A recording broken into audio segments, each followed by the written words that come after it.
Adventure riding is exploding in popularity. Modern bikes based around this idea are opening up the sport we love to a broader market, removing the traffic barriers that have previously discouraged many riders from the sport. Regardless of whether you're into bike packing, riding a day-long adventure, ripping around a sand pit in a skin suit, or exploring flowing single track with drop bars, there's seemingly a bike to suit every need.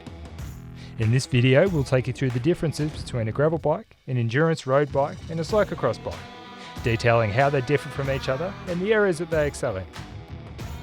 Road bikes too are versatile, but have a narrower focus than gravel bikes.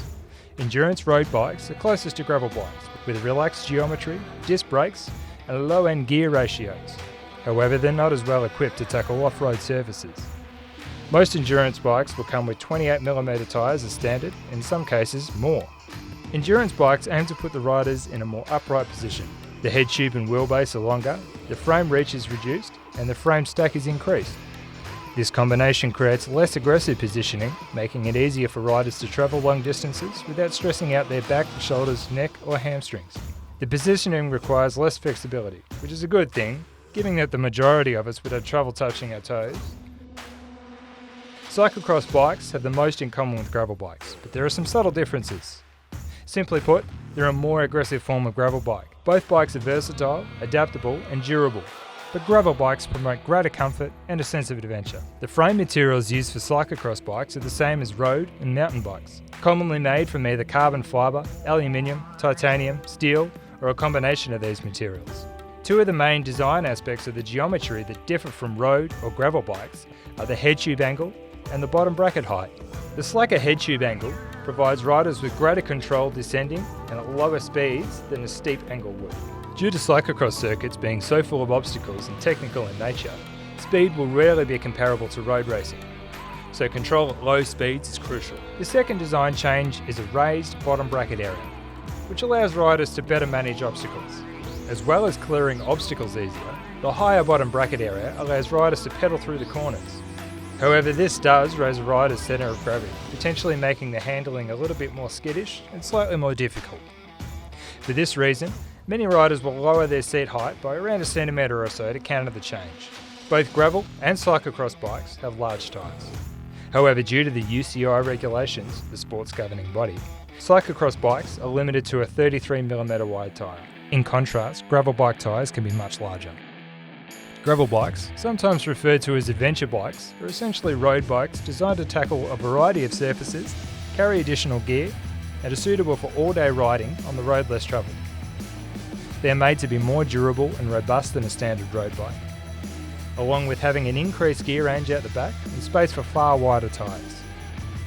They bear a striking resemblance to cyclocross bikes, however, there are some subtle differences to note in the geometry and the componentry fitted.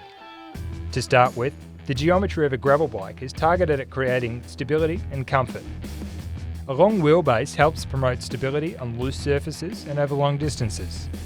The head tube is considered tall, and in association with a shorter top tube, puts the rider in a more upright position for improved comfort on touring adventures and better vision when commuting. The head tube angle is slack, which performs better at slow speeds and doesn't give a twitchy feeling like some performance road bikes. The frame is generally heavier than a road bike to enhance durability. Gravel bikes use larger tyres, over 35mm wide and often up to 45mm, to improve comfort, grip and stability. To accommodate these wider tyres, the frame needs to have considerable clearance, which is assisted by the use of disc brakes. Not only do disc brakes remove the need for rim brake calipers from the frame, creating increased tyre clearance, they also provide better control and performance in wet weather conditions. Gear selection is targeted at slower speeds with greater range, sacrificing some top-end ratios to provide more options for conquering steep and loose climbs.